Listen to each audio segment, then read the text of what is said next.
faktor yang mempengaruhi elastisitas permintaan. Yang pertama adalah barang substitusi. Tersedianya barang substitusi menyebabkan suatu barang mempunyai tingkat elastisitas yang tinggi. Tetapi semakin sulit mencari substitusi suatu barang, maka permintaannya akan semakin inelastis. Contohnya adalah garam. Garam tidak mempunyai substitusi. Walaupun harga garam naik, maka konsumen tetap membeli pada saat yang memang diperlukan. Nah, pada saat harga garam turun, maka konsumen juga tidak akan melakukan kegiatan membeli dalam jumlah yang besar. Ya, itu substitusi. Yang kedua adalah intensitas kebutuhan atau tingkat kebutuhan konsumen. Sering tidaknya kebutuhan itu harus dipenuhi. Semakin penting suatu barang untuk memenuhi kebutuhan konsumen, permintaan barang tersebut semakin inelastis. Contohnya adalah beras atau nasi sebagai kebutuhan pokok sebagian masyarakat di Indonesia. Ya, apabila harga beras naik, maka permintaan beras hanya akan berkurang sedikit. Ya, itu faktor intensitas. Yang ketiga adalah pendapatan konsumen. Ya, semakin besar proporsi pendapatan konsumen untuk membeli satu barang, maka elastisitas permintaannya ini berdampak pada semakin inelastis. Ya. Kemudian yang keempat adalah waktu yang diperlukan untuk menyesuaikan terhadap harga barang baru. Jadi apabila terjadi perubahan suatu harga barang dalam jangka waktu yang lama, maka jumlah permintaannya juga semakin banyak.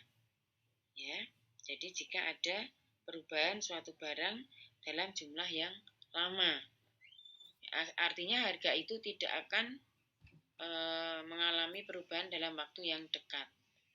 Yang kelima adalah tradisi atau kebiasaan masyarakat. Apabila penggunaan suatu barang sudah menjadi tradisi atau kebiasaan, maka permintaannya bersifat inelastis. Jadi walaupun harga barang itu naik, konsumen akan tetap membelinya. Ya, berkurang juga sedikit. Jadi itu inelastis. Ya. Sebaliknya jika harga itu turun, konsumen juga tidak akan melakukan pembelian dalam jumlah yang banyak atau menimbun atau memborong. Ya, jadi ini berkaitan dengan tradisi. Ya, sebagai contoh misalnya masyarakat Bali melakukan tradisi membuat sesajen setiap waktu tertentu, walaupun harga buah itu naik tinggi, mereka tetap akan melakukan pembelian, ya, mengurangi hanya sedikit karena itu harus dipenuhi. Ya, itu mengenai tradisi atau kebiasaan. Faktor yang berikutnya adalah perkembangan mode. Ya, perkembangan mode mengakibatkan permintaan bersifat inelastis. Jadi misalnya mode pakaian, ya. Jadi apabila pakaian tersebut sedang disenangi oleh konsumen karena lagi tren modelnya itu masih baru, berapapun harganya, konsumen akan membeli. Yaitu faktor mengenai tren atau perkembangan mode saat ini, ya. Kemudian yang berikutnya adalah jumlah pemakaian. Semakin banyak jumlah pemakaian, maka permintaan suatu barang akan semakin inelastis. Ya, ini yang saya jelaskan faktor-faktor yang mempengaruhi elastisitas permintaan.